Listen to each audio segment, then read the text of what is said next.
Hello and welcome to another episode of the Student Loan Planner Podcast. It's Travis, and today we're going to be talking about President Biden's very mixed legacy on student loans. We're going to be talking about what it means for the future, and I think this is going to be a really interesting episode because, gosh, so many things have happened in the past 4 years about student loans that if you told me that this was going to happen when I first started doing this back in 2016, I would not have believed you. I mean, it's just really been the most chaotic year for student loans, both in a good and bad way this past 4 years. And, we're going to be looking at more chaos for the future.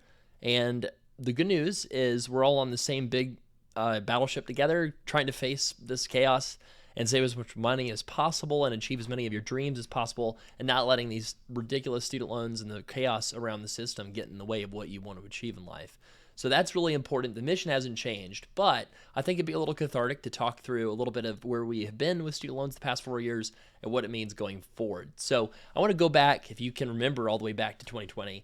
If you remember when President Biden won and how he won, what happened was you had a lot of chaos in the Democratic primary, and you had a lot of disagreement between the progressive wing, which was ascendant in early 2020, right? You had Senator Warren, Senator Sanders. You had very, very progressive types of positions coming out of that wing of the party. And then you had this like centrist lane that was just in chaos. It was going to be, at the time, Senator Harris was kind of a front runner, but then she crashed and burned. And then you had Pete Buttigieg, but he was kind of viewed as not having enough experience as a mayor to be the presidential candidate nominee.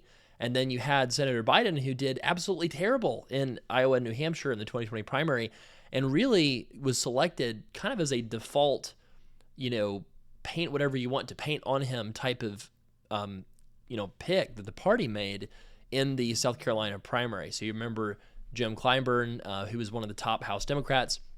The electorate, the Democratic Party in South Carolina is heavily African-American. A lot of folks were looking to him as one of the senior African-American lawmakers in the country. People were looking to him as, hey, who should we pick? Who should we support in the South Carolina primary? He said, let's go with Vice President Biden. Let's make him our candidate. And then he won in a big shocker in South Carolina, and then he became the nominee in 2020. But Biden was very knowledgeable that he did not have this huge base of support independently. He was sort of a pick, sort of a default pick, right? And so he needed to make sure that he had political support from the base of his party, the progressive base. And so he essentially needed to make a peace treaty with Senator Sanders and Senator Warren. And why is this relevant? Why does this matter for student loans? I'm getting there, I promise. So as part of this sort of peace treaty with Senator Sanders and Warren, the idea was, okay, Biden, you're going to govern a lot more progressively than you might have otherwise done, and you're going to let us fill the administration with, a lot of our allies and folks that we think will do a good job, across the government, right? A lot of people in agencies and such. And in doing that, essentially, Biden was sort of committing to be in the center of the Democratic Party, which is kind of always where he had been over the course of his career, right? And the Democratic Party was definitely going very much to the left in 2020. And so, he wanted to make sure that he was in that, middle of the Democratic Party, and making that sort of treaty, if you will, with the Sanders-Warren wing of the party. One of the things that was traded was extremely progressive policy on student loans and education in general. And so let me explain what I mean by that. So if you recall, when he was staffing up in 2020, he actually put a huge number of folks that would be sort of considered, ideologically allied with the Sanders-Warren wing of the party at Department of Education. So you had a lot of people placed into very key roles at Department of Education, kind of foreshadowing what they might do at Department of Education on student loans. One example is Rich Cordray. He's actually, as the FSA chief operating officer, he's the person that's supposed to run the student loan program. He was, to my knowledge, the first, transparently political appointee to that position. And what I mean by that is he was sort of a person that was very much associated with the CFPB, and a very sort of, you could call someone that was mentored by Senator Warren. So it was somebody that was very clearly, hey, we're telegraphing, we're taking this student loan stuff super seriously, right? And then so he was put in over at Department of Ed for the student loan portfolio. And then a whole bunch of folks were put in that were, just a lot of very talented lawyers, a lot of consumer advocate type folks, really put into a lot of decision-making authority at Ed. Now, one of the things that I remember very clearly in 2020 is James Cavall was chosen for Deputy Undersecretary for Higher Ed at Department of Ed. And this is a guy that's like center-left, very, you maybe even would say centrist. He's very moderate, very much a policy wonk, good government type of Democrat, right? I would put him very much in the sort of, Obama, Clinton sort of moderate technocrat kind of wing of the party. And he was chosen for this key role where he could have caused a ton of problems for doing a lot of expansive stuff on student loans if he wanted to. And I remember that Senator Warren held up his nomination and blocked his nomination for an extended period of time. And my guess as to that is, I think that Senator Warren is brilliant and her team is brilliant. And I think that they knew that he could potentially be a problem for some of the things they were hoping to accomplish over at Ed. And I think my guess is that some backroom deals were struck and some, promises were extracted that he would not interfere in a lot of the stuff on the student loan programs and, what he was going to do basically. And so he got approved, for his role. I think that was a critical role because he is a very, like I said, very technocratic expert kind of person that knows how to pull all the different policy levers for student loans. And, I think that what happened is you have to also think about what happened about the way they set up all of these programs. So at the end of 2020, Senator Warren's office sends a letter to Department of Ed basically asking, tell me a bunch of data about Department of Ed and give me a lot of data on borrowers and tell me all this stuff publicly. And the way it was phrased was essentially, hey, I want you to define, time and repayment as amount of years somebody has been in any repayment plan plus forbearance, deferment, et cetera. And count that based off of whatever loan they have that's the oldest. So in other words, she asked a very specific question that was almost kind of like a leading question to get data back to very much, lay the groundwork for the IDR account adjustment. It was actually really brilliant. And what they did was they made it look like, which is true, that, 4 million people had been in repayment for at least 20 years on their loans. And it was, billions and billions of dollars that people had been in repayment for that long. But the thing that wasn't explained was that, obviously if you have a loan that you took out from your undergrad and you've had it for a long time, and then you go back for a graduate degree or take out loans for your kids, and then you have a bunch of debt from an unrelated program or unrelated even person with Parent Plus loans, then that report was going to show you as being in repayment for 20 years, even though the average time in repayment on a weighted average basis of your loans might have been, a few years, right? And so what they did was take a very real problem, which was people not getting discharges for student loan forgiveness, which I'm not saying that's not a problem. But what I'm saying is they were geniuses in the way they laid the groundwork for all these executive actions. I mean, it was like totally black belt level skill, right? And they defined the problem, which is, hey, look at how many years people have been in repayment, right? It's really, really bad. We have to do something to fix it. And so what happened is Biden, got into office, and what he did right away was issue another student loan pause, and this one was a grande student loan pause instead of, was it venti? Is that 20? Maybe it's venti student loan pause. It was a 9-month pause until September 2021. So right away, he's saying essentially, hey, I'm backing the truck up in terms of how generous I'm going to be, right? And then they did the American Rescue Plan. Recall that this was the big bill right away in March of 2021, I think, that made student loan forgiveness tax-free because that was cited as a big obstacle to getting student loan cancellation. That provision was gotten into the bill by Senator Warren's office, again, showing how critical she has been to all the programs the Biden administration has done on student loan relief. So that got passed. Now the obstacles to cancellation are out of the way. They are gone, right? And one thing about accomplishing things through executive action, if they had come out right away, tried to cancel a bunch of debt, that probably would have gotten gummed up and then nothing would have gotten accomplished. And so what they did instead was something that was also super genius. The folks at Department of Ed basically said, what can we do to start making progress right away on student loan relief? And what they did is they coordinated with, certain media programs to lay the groundwork for the PSLF waiver. Now, that was what a great place to start, because it's pretty difficult to, come out legally suing right away super hostilely against, hey, look at all these military members who have not gotten PSLF despite serving our country for years, right? That would be politically a really bad idea, right? And so that's exactly what happened.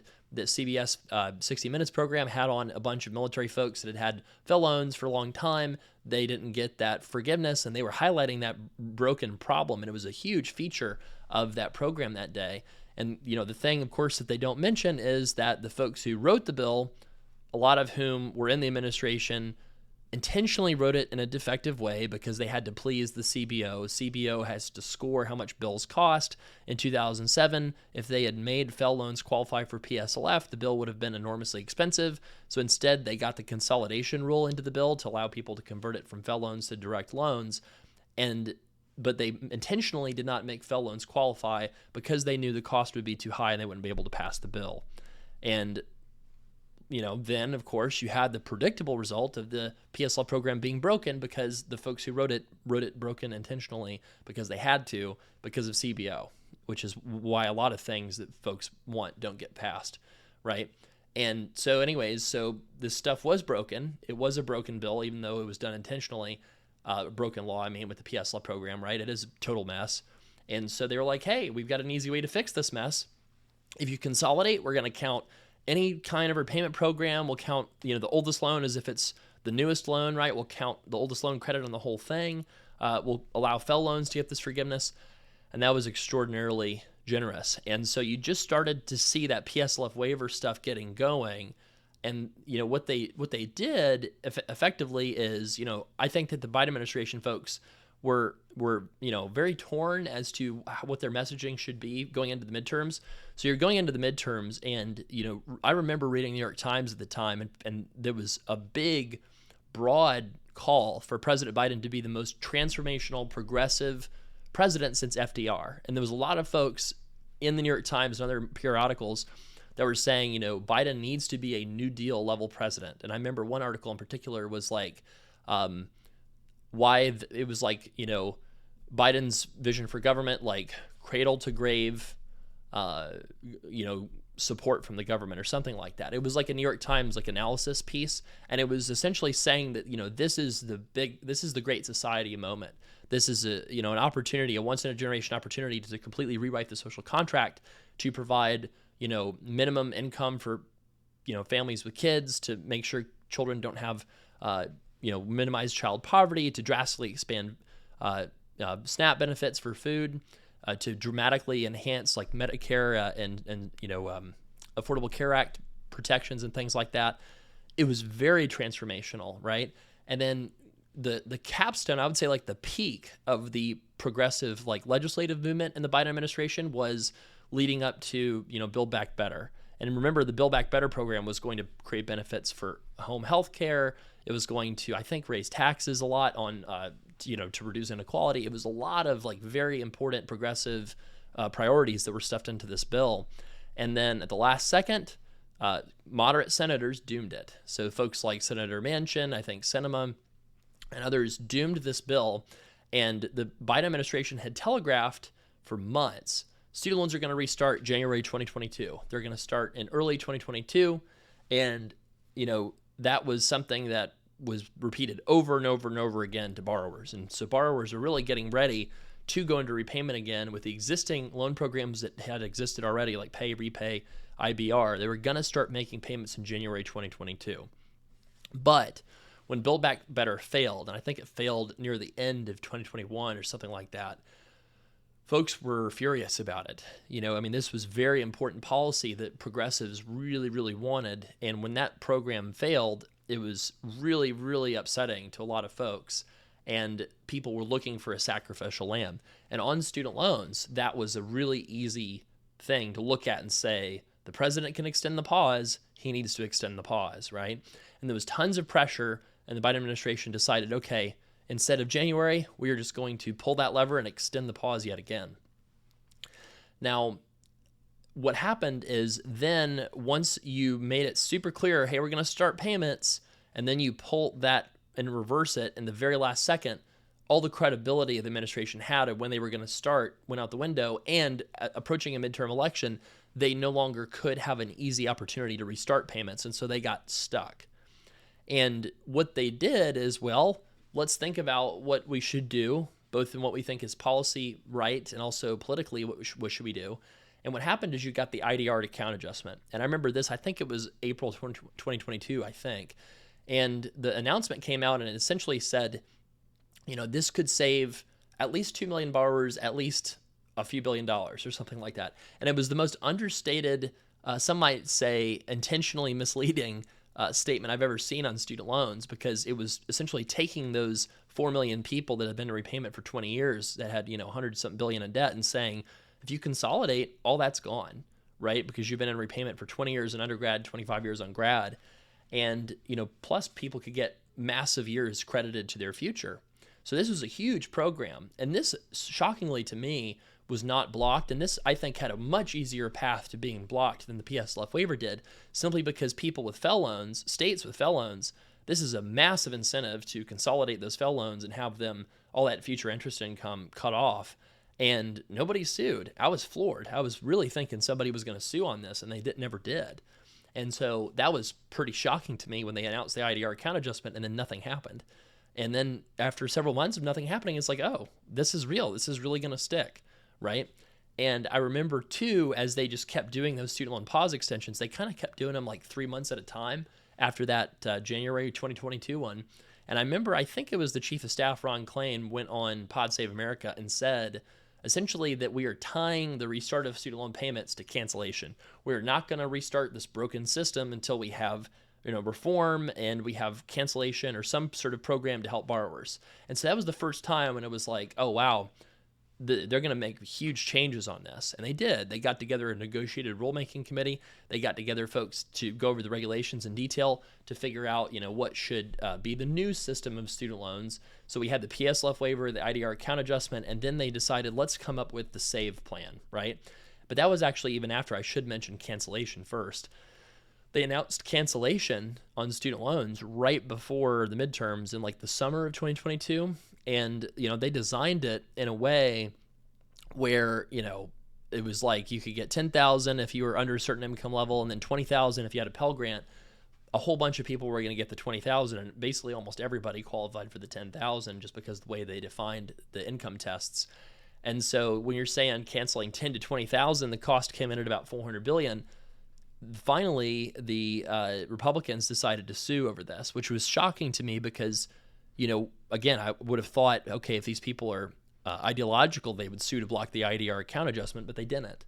And so that, to me, made it seem like, well, progressives are just running circles around conservatives on student loans because conservatives just don't pay attention to the technical, bureaucratic kind of stuff, maybe like progressives do. That was just my assumption was, well, Democrats are just elite at student loan policy and conservatives just don't care.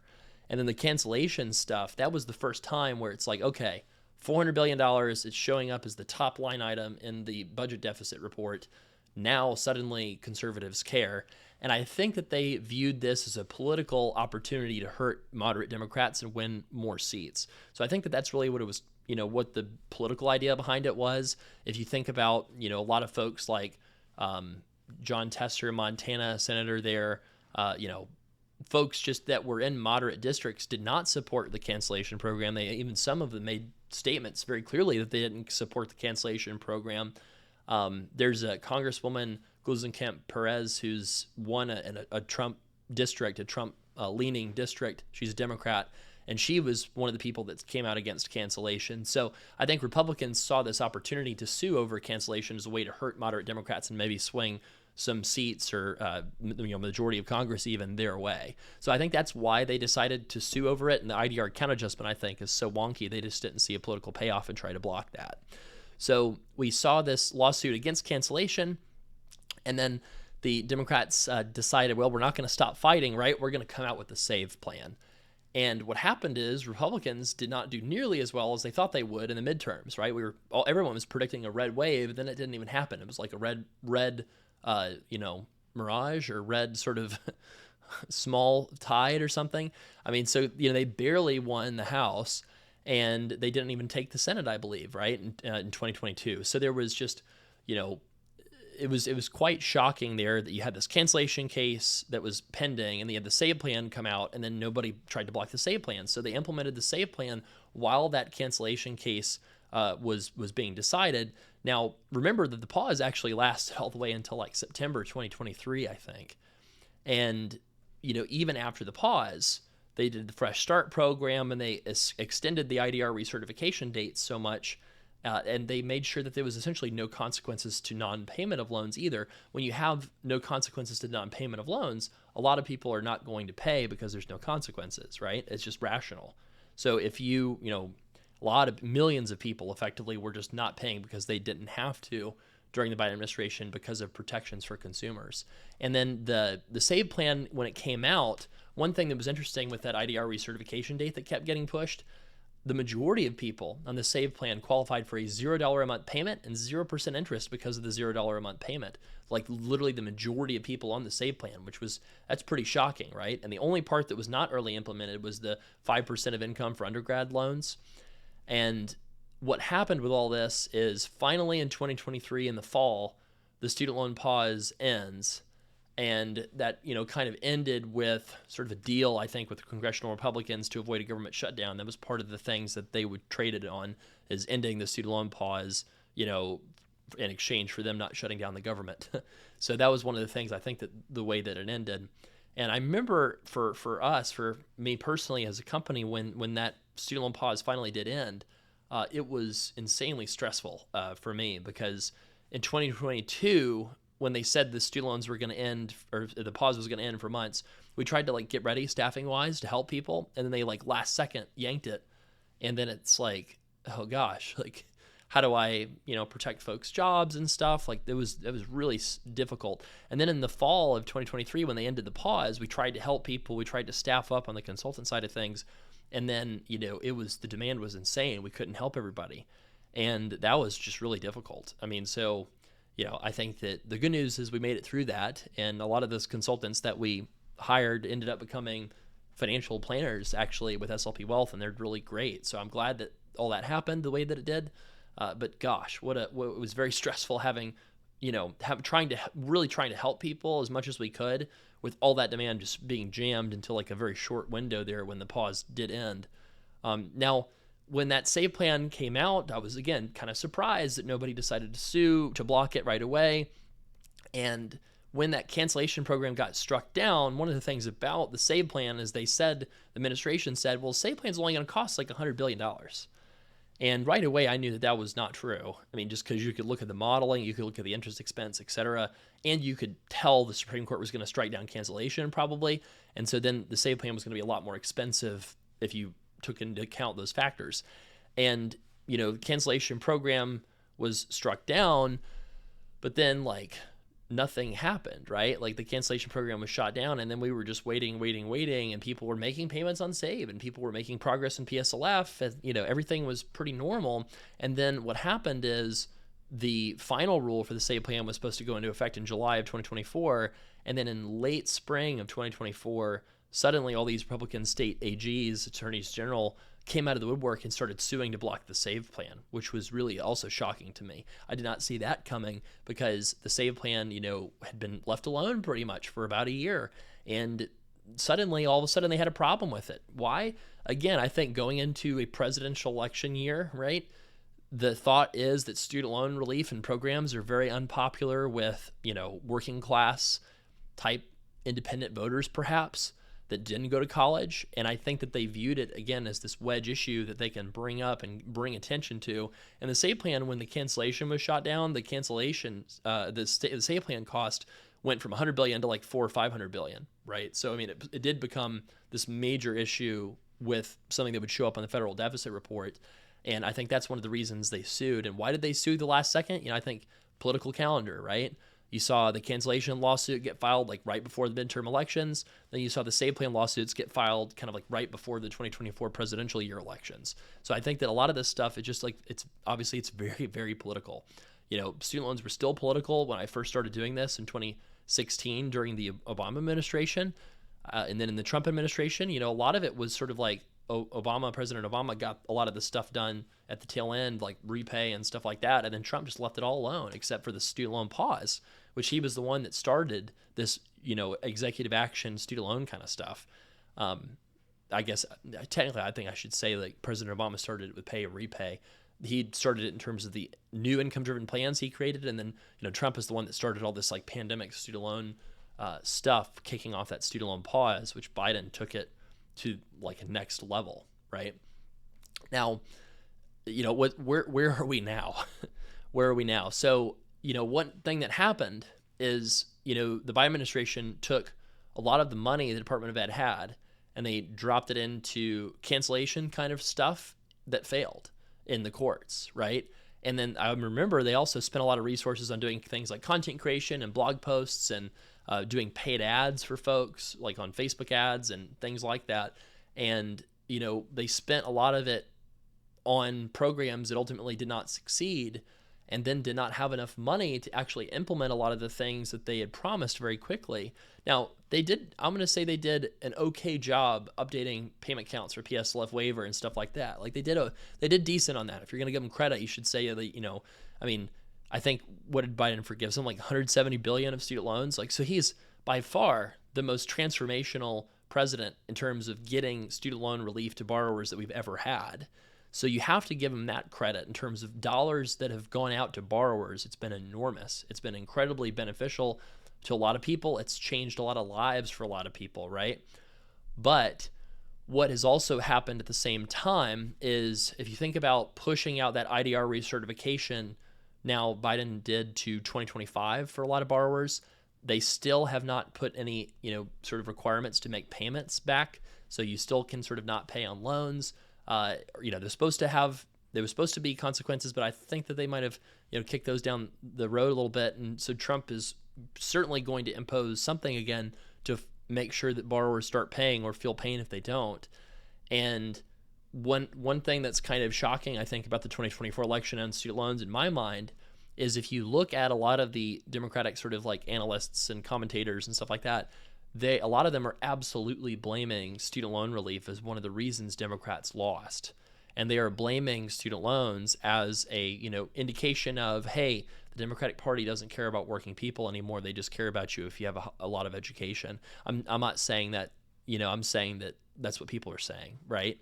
And so what you're seeing with a lot of these moderate Democrats and swing district types of Democrats is a lot more turning against student loan relief and the progressive sort of vision for student loans.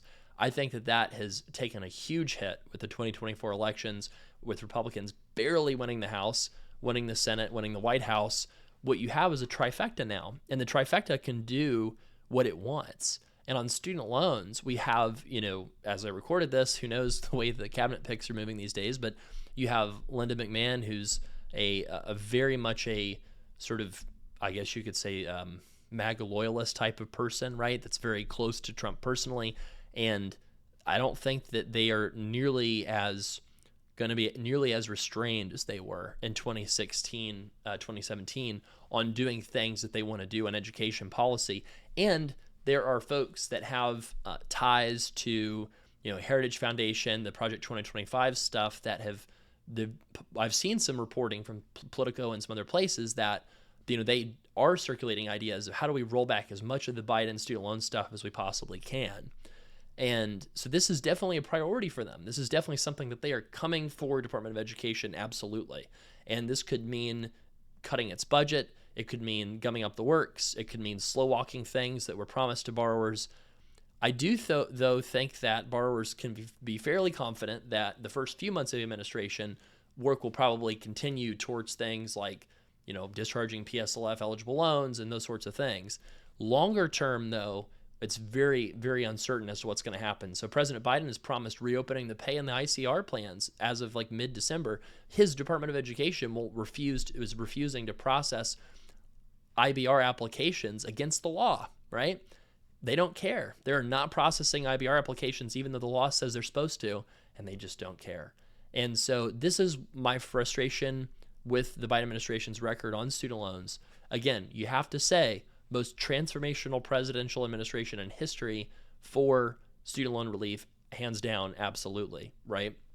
They took a vision for accomplishing relief at the executive level, bypassing Congress in a polarized environment, and that was highly successful for the first year or two. But the problem is I think what happens in politics, right, is when you push and push and push, and then you finally achieve a lot of the stuff you were looking to achieve, the pendulum starts swinging hard the other way. And I think that pendulum is swinging hard the other way on student loans right now. And so in 2024 and to the next 4 years, I think that you will in general see more of an environment that pushes people to pay back their loans instead of go for forgiveness. Although a lot of folks that listen to our show still need to be going for forgiveness, including the 20 and 25 year variety in the private sector, not just PSLF. But I also think that there are some chances that you will see quote unquote student loan pause type thinking applied to the student loan program by Republicans. And one of the examples here is a Republican congressman from New York, I think it was, proposed a bill to make federal student loans 1% interest. Now, if you think about, who does that benefit? It would benefit a lot of the people listening to this podcast, right? Professionals, a lot of folks that have lots of education and therefore a lot of loans, right? And what is always really interesting to me on the student loan side of things is, like the student loan pause had a lot of support in the Republican caucus in Congress, a lot of support, even though it was very expensive, even though it was very targeted towards folks that had higher balances and often higher incomes and levels of education, right? And what happened is you had, folks with an MD or a dental degree or something got a lot more relief than somebody that was, say, a barista who, did a couple years of college and then dropped out and has 10,000 of loans. She got paused interest on 10,000. Meanwhile, a physician got maybe 100, 200,000 of paused payments and interest during the pause, which lasted 3.5 years. So what I think that we might see is if the Republicans kind of continue down this line of reasoning of let's make student loans let's subsidize the interest, let's try to encourage people to pay it back. You've got a lot of thoughts on things like this College Cost Reduction Act, which is this House GOP bill that came out that was let's match contributions people make to principal and eliminate interest accrual. So a lot of this stuff is just not, I think everybody's idea is let's just be super generous on loans, but then let's kind of try to achieve all of our own policy priorities, right? So Republicans are trying to go after the quote unquote, woke universities. Let's cap loans. Let's try to limit, new borrowing. Let's try to reduce programs, focus on apprenticeships and things like that. So, who knows? What I do know is Republicans probably are not going to eliminate the filibuster, right? So that means that you're going to see a continuation of the IBR and PSLF programs because those can't be overturned without 60 votes in the Senate, which is good. And everything else, if you think about what could be changed, well, IDR account adjustment, millions, or maybe not millions, but certainly hundreds of thousands of people consolidated because of that adjustment. Department of Ed probably does not have the stomach to say we're going to renege on that and not allow that to happen, right? So I think IDR account adjustment is safe because of the political blowback that you would get by promising somebody something that you actually take an irreversible action on and then not getting it. Now you might say, well, how's that different from cancellation? People made the irreversible decision to not refinance their loans or something.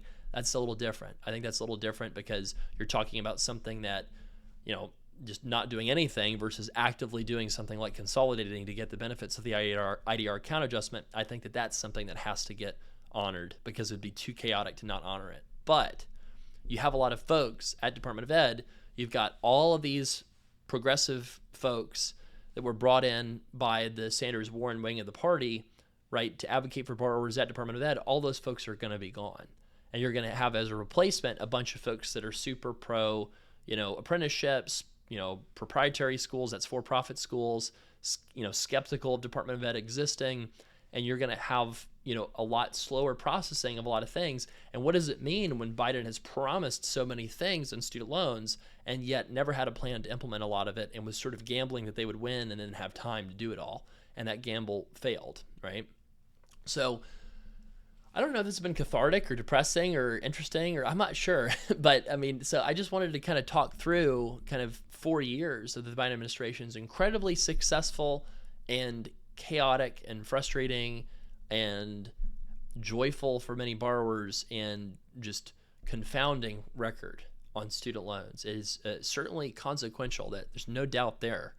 And I think that one thing we might see in a second Trump administration is, how much do they really care about student loans? And if you see sort of a slow march on student loan policy, if you kind of see a lackadaisical approach, if you see just like slow walking borrower defense applications and, no urgency around student loan policy, I would say for borrowers, that'd be actually a really good thing, because it means that a lot of the Biden stuff will probably be implemented. It'll just take a while, right? And then if you see them come right out of the gate, issuing a bunch of, student loan specific regs, making a bunch of announcements to borrowers right away, demanding payments immediately and saying, no more student loan pause, through the back door, with pushing out the IDR recertification and not having collections penalties. If you see them like immediately reverse all this stuff, if you see them say, hey, no pay and ICR, we're shutting those down, right? I mean, if like what we will find out in the first month will be a lot. In the first 100 days, we'll find out even more, because anything that happens on student loans, I think we'd probably see a lot of this movement in the first 100 days of the Trump administration, and then then it's probably a lot of more continuation of the same, right? So if you have any questions about the current state of student loans, maybe PSLF buyback stuff, forbearance stuff, reopening of pay ICR, just what you're waiting around for from your servicer, misinformation your servicer is giving you, or you just need a vent or ask a question, whatever it is, you can go to studentloanplanner.com/voicemail and just hit that record button and leave a quick memo for us, and we'll feature it on a pod episode in the future. And if you have a question that you think needs a student loan consult, you can go to studentloanplanner.com/book. Thank you all so much for listening to the pod. Have a wonderful rest of your week.